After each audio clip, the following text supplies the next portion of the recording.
Namaskar, I'm Ashok Vyas, and today it's my proud privilege to introduce a wholesome artist. When I say wholesome, she keeps relationship as the key of her art work, and then various dimensions of relations become clear, or at least there is some stimulation that makes us think about who we are, how we are related to ourselves, and many things that connects us with way modern world is bringing challenges, and way the ancient wisdom is there to support us make the meaning of everything. It's proud privilege to introduce Seema Kohli in New York. Seema ji, welcome. This is for the first time that you are traveling to New York, though your work has traveled long ago, and it is being displayed at Rubin Museum also. No, it is at the Age and Modernity Right, Gallery. that is the yes, but of course my work is at the collection with the Rubin Museum. Yes. 30 years of your journey with art, and focus has been relation all the time. Why so? I think that is the gist of our existence. For me, the moment we start existing, the first relationship is our relationship. Who is the first person? It is with ourselves, it is with this form, it is with this body and the soul. And then this body moves out. And then the relationships moves on to the family. From family we will move on to a society, to the country, to the whole world. And then in the end, we start moving in back again. And we start questioning ourselves. I think this is a story of each one of us. And we start questioning our relationship back with ourselves. And that is what makes us what we are. So it becomes very, very, very important, because it is our relationship with ourselves which makes us what we are. It makes our relationship with the, the Prakriti or the whole kainat which is around us. It is very important to understand these relationships and make us, as I think, as satisfied human beings. So that has been my, that's what I understand, and that's why I like to paint about relationships. So satisfied human beings is the key word, and we all seek satisfaction, and that again is related to our understanding of who we are. Yes. Talking about the contemporary world, when we talk about the art scene, yes, there is somewhere a sense of marketing consciousness also as a part of the art world nowadays, especially when many paintings are sold over $1 million or whatever. So how do you feel there is this sense of harmony between these two aspects, philosophical and creative aspect and marketing? Yeah, you see, when as an artist, when you start painting, I think each and every artist, they paint because it is a biological need. You paint when you become a painter, or when you are painting, it is your passion. And it is a way to communicate. For me, it is my language. I think it is a language for most of the artists. They want to communicate through their painting. Like some people, they become writers. They communicate through their writing and expressing what they are. That is a thought process. The same way, it is a thought process which we are trying to interpret in a different form. Some people try to interpret it through dance. Some people are trying to interpret it through writing, singing. So each one has their own language.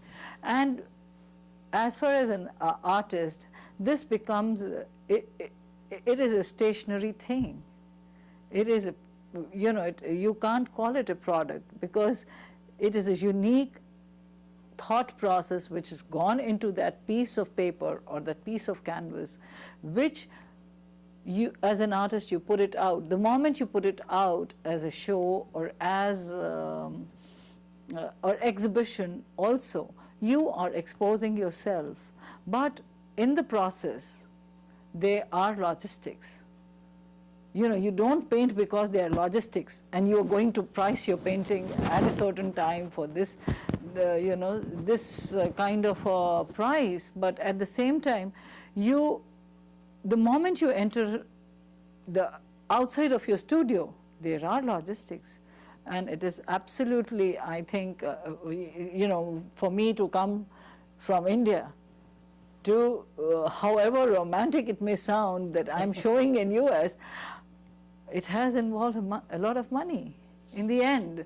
You know, so each and everything, I think it becomes, and I don't see any harm in that. But of course, when these are, you know, when they're just, there's sometimes there's no, you know, I feel reasoning to it, then it becomes a little questionable. Naturally, people want to question that, you know, such a young artist, how can he get the same price as this artist or that artist? But I think each one to his own, yes. Each one to his own, and I again sort of would like to connect where she said that it's not a product, it's a distinct thought process. So if you are appreciator of art, then you try to connect to the thought process, not to the price tag that is there, or somebody paid $2 million, that's why you appreciate, then probably you're not really appreciating the art, but something else. Yes. So we have to be clear. And yes, and the other thing is, whenever you're buying a piece of art, please do not ever buy it because it is very expensive and it should be, you know, maybe selling for another double the price in a few years or something. You should be buying art because you're connecting to it. You know, it is, you know, the moment you are trying to make it Louis Vuitton or something, you know, some product, you are just trying to make it so small. It is not that. It is something so different because you're connecting to it. It is a part of your life. It is a part of your soul with which you're connecting. So it is totally different. It is a totally different thing. So it is a part of your life. When we talk about India, that is a part of our life. And now if you fly to India and you land in New Delhi, then at the airport, you may be appreciating a work of art which was created by artist Seema Kohli, and it's a big work of art, 10 feet by 100 feet. What is it, and how this idea of displaying these particular themes? You know, it was very interesting because the new airport was coming up and we were very lucky, I think, to have such an open kind of, you know, team working there, because they involved a lot of artists and 2 or 3 of artists we were given the main spots and the main areas in the T3 International Airport. And when they called me, it was very interesting that they did not curb my, you know, the style, or they didn't want me to do a certain thing. They told me to work on the same theme on which I'm working, because it is so universal, of the golden womb. This is, you know, we are talking about the sun, where the sun becomes the major energy source for procreating, recycling, and positively rejuvenating the whole universe, and where nothing is dying. Everything is taking place on its own. You know, we are seeing the trees falling, we are having so many devastations, but each devastation is towards a creation of a better universe, a better world, and that is the reason it is happening. You know, the moment you start thinking about that, I think you start getting goosebumps about the whole thing, and you wonder what is that energy that is happening. So the moment I actually get carried away, the moment I'm talking about that vital force. But coming to T3, I was told to do on the same topic. So it was something so interesting. I had a space of about 100 feet with me to express my madness. So it was amazing. So it was a very amazing experience. And the fact that it is right at the departure lounge, you know, I get strange messages on my emails, on my website, that are you the one who has done this, that it is amazing. So it makes me feel that I have made a communication which has gone a full circle. And talking about the communication, our sages have been communicating Yes. with us through various mantras. Yes. And so the one which forms the theme of this Yes, particular Om work. Hiranyagarbha Samavartatagre Bhutasya Jatah Patirek Asit Sadadhar Prithvim Dyamutema Kasmai Devaya Havisha Vedema. Seema, many people have heard this and chanted this, but Yeah. the way you internalized it, tell us about the process. You know, it was very strange that we've all, I think, grown up with the basic mantras of the havans we do at home, which are, I think, very, very normal in a Hindu home. And we grew up with these mantras, and there was a time when my mother left us, you know, and she was no more in her bodily form. And we had a very basic ritual of having a havan at home, and like you purify the home, and you finally depart the soul. And there was a priest who was doing this, and so many times I'd heard this, but I think that interpretation and that moment when he was expressing that there are thousands and millions of the moons which are resting in that Parampurush, and that those moons which never die, and those moons and suns which are constantly procreating, and the same thing, that process is never ending. It is a never dying process. And you had, like I had such a sense of relief, even when my mom departed, that I knew that she was safe, and there was something which was not going to end. You know, we are still around, and we are going to be together. So just that thought, I wanted to interpret in my work, and I got so badly hooked onto that I've not been able to come out of it, because I started seeing the trees, the plants around you, the mountains, the rivers, and finally, even when I was sitting in my studio, I could see my table. And everybody would think that it is a non-living thing, but it is a living thing. It has a process. You know, it has a process which is never-ending. It has its own life in which it is going to finally merge with the soil and again be created as a tree. So, you know, everything sort of dances in front of you. It is a beautiful experience, yes. And that's what I wanted to express. Wonderful. So that beautiful experience when everything dances in front of you, if is expressed in the form of beautiful paintings, it's worth watching, it's worth appreciating, and it's worth relating to. And that opportunity is coming our way in New York in the form of a wonderful exhibition which is titled Synchronicity. And we'll have details of the gallery where this is being displayed, but tell us how is the composition of Synchronicity?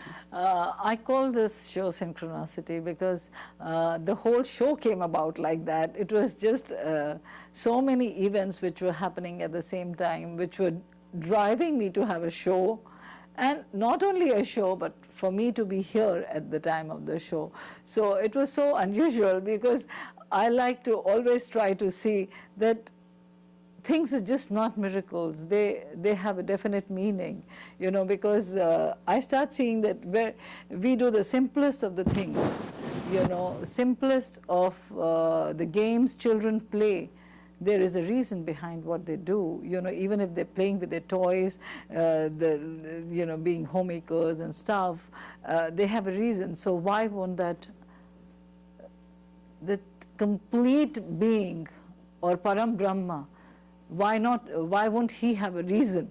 So I start seeing that, and this show happened like that, and everything was falling into place, and the show was moving and on. But the only reason why I am not keeping this as the golden womb or Hiranyagarbha or the tree of life, I wanted each and every series to be present in this show, because this was the first time I was showing this, showing as a complete, solo show in New York. So that was the reason. So solo show of Seema Kohli is in New York, but her shows have traveled away from India in many, many countries, and there have been some films based on her work.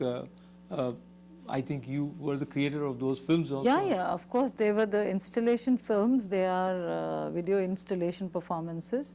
And there are about 5, 6 of them that I've already done. One of the films has also got the Florence Biennale Award. Swayam Siddha? Swayam Siddha, Myth, Mind and Movement.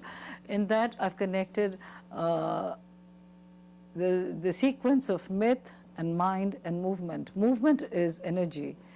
Mind is time.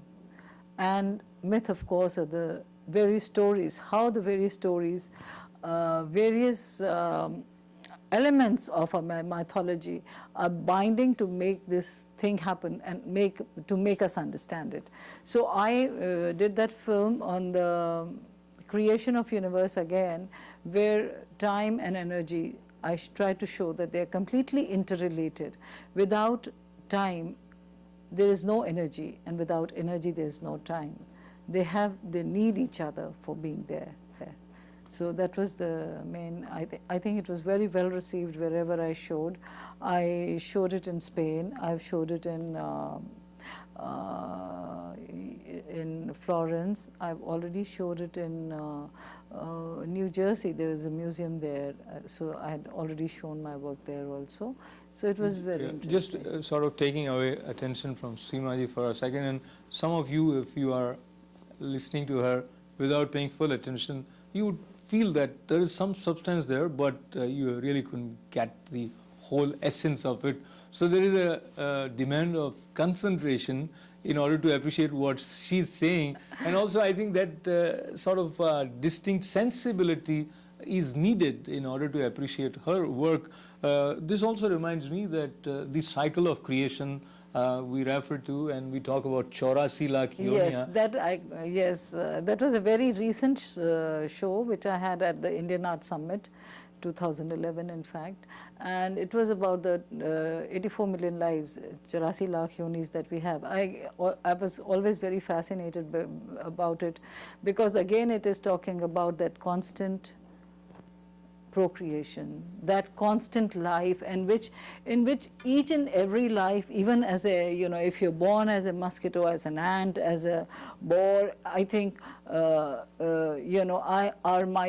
mythology sort of glorifies that each life is unique, and each life you can attain that liberation, that final liberation. And I thought that was amazing, that was amazing, where none of the life forms are seen as one less than the other, at all. Because we see Vishnu being incarnated as a crocodile, as a boar, anything, you name anything, as an ant when Hiranyakashipu thing happened. So, you are so, you just don't know where to stop. So I was very amazed at that, and I started with that. And I have been a philosophy student, like I've studied Greek philosophy, I've done honors in that, and Egyptian and European philosophy also.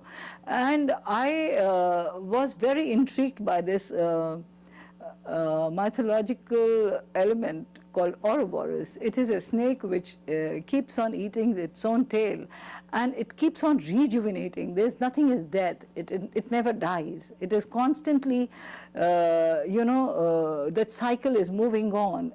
So I found the same thing. I found that, see, here is a different element. We are seeing it as a different element. Now that we are talking about 84 lakh yonis, it is the same as Ouroboros. There's no difference. It is only that there's a difference of name. And that's why I so many times think, is myth reality, or is reality a myth? It is just the same thing. So I was very intrigued with that, and that I've done 84 different life forms as paintings.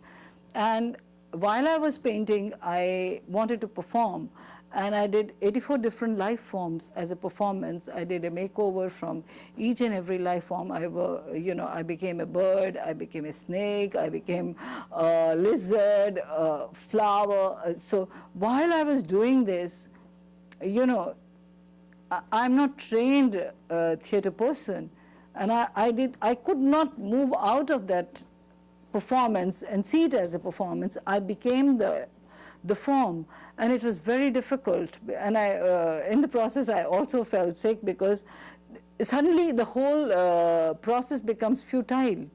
You see that each and every life is so useless. Why are we doing it? And in the end, I was thinking, why am I doing this Ouroboros? Why am I, having this 84 lakh yonis pe show? Kya karna hai? Kya zarurat hai? So it was a very interesting revelation for me. Yes. Interesting revelation definitely takes away our energy to certain levels where sometimes we are filled with the sense of bliss. Sometimes we are filled with the lack of the experience of the realization of being one with bliss. Medium is important, and Seema ji, you have worked, of course, with colors, but Yes. other than color, you also have worked on installations Yes. with various materials. So let's talk quickly about installation in steel. Yeah, I have actually believed that as an artist, you are not confined to only work as a painter or as a, working on paper or canvas, because there are times when you want to move away and sort of, at least for me, it becomes and venture into a different medium. So I've worked in various mediums, like I've worked in steel, I've worked in bronze, I've worked in stone, I've worked in glass, and each medium, when I work in that, I try to see my work on paper in a different dimension. It sort of gives me another kind of a high to see the same maybe life form, even if it is a form of a tree, and you see the same tree as a metal wire, you see the same tree in bronze, you see the same tree in glass.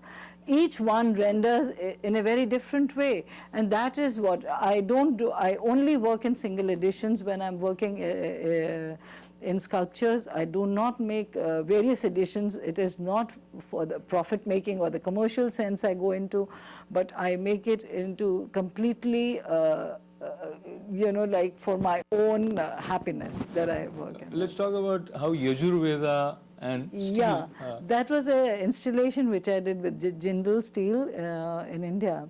It's a huge steel manufacturing firm, and I worked with them for an installation called Yajurveda. It is a huge book that I've done in about 12 feet high book, and the pages I made also of pure steel, and in that I wrote the mantras, various mantras. Basically, it was the Shanti mantra, which was the first, which was there, and I wanted the water to flow out of it as a fountain.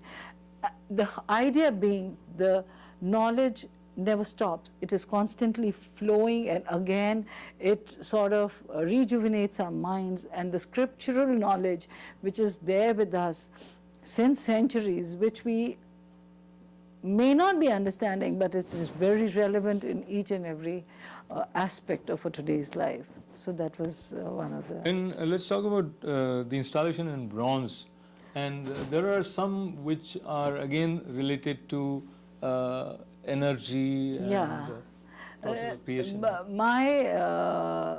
The works which I've done in bronze are completely taken out from my paintings. They are directly taken out from the paintings that I've done, and they were referring to a certain series of Hiranyagarbha, or the golden womb, where energy takes a very pivotal role, or the Maya, or the feminine force. So most of the works are based on that, but I also believe that there is a certain harmony and balance of both the forces, the male and the female, or the yin and yang, which is there, which is, I think, expressed in all religions. When the balance is attained, there is a complete harmony of universe, of mind, of soul. So that's what I expressed in those bronze sculptures also. Considering the limitation of time, I would once again repeat that the wonderful exhibition Synchronicity brought artist Seema Kohli to New York, but her works have been displayed here at Rubin Museum, and of course her films have been shown in various parts of the world. While we were talking, you said that there is a purpose to everything. Yes, I believe so. But some people probably managed to see the purpose, and many Yes. people keep on trying, or they see Yes. that there is no. So what is it that differentiates between A person to B person in terms of their ability to see the purpose? See, I think each one is on their own path, each one has their own baggage, and each one has their own ability. And some may reach there before, because we can never see and we can never know where we are, honestly, because we are not at the top to see who is where. And even at the person who is on the top may be thinking he's on the top, but actually he may not be. So we can never know, and each one has their own convictions and the baggage which they have. So we can never know who is where and what is differentiating one from the other. Now, world is a beautiful place, fascinating place, and the one who created this world is, of course, amazing. And Yes. you can always be in awe with the way things are around you. But we are also inspired by others who have created in the same medium. So, as a painter, have you been influenced, or you find any painter's work which you look up to? No, I don't. I really don't, because for me, paintings have never fascinated me. Other artworks have never fascinated me. Lives have. Because even if I see a Picasso show, I pick up a book because it is talking about his life. I'm more fascinated about their lives. You know, there was a show happening here. I went yesterday to see it, and it was a beautiful show. And I was basically interested in his relationship with his daughter and how he has expressed that. And I wanted to know about his life. So I'm more interested in lives than in works. And that's what makes my work unique, I think. That's what makes me different. So we should learn this tip from Seema ji, that in taking interest in life makes us creative. And before I let you go, when we talk about call it the term legacy, or Yes. how would you like to be remembered, or how you prefer your artwork being received? I think remembered as somebody who, I don't know, maybe truthful to art and to yourself, basically, and expressing truly what you feel. Because there are no two ways, you know, and if you're true to yourself, you come out with something exceptional, only then, otherwise it isn't. So maybe that is it. Wonderful. So truth, satya, Yes. that is the key word from the art of Seema Kohli. It was a pleasure having her with us, and I hope you enjoyed listening to her, knowing a little bit more about her thought process. And of course, you would appreciate her artwork probably a little bit more because you saw her here on ITV. Thank you very much for being with us. Thank you so much. Thank you so much. This is Ashok Vyas. Thanks for being with us.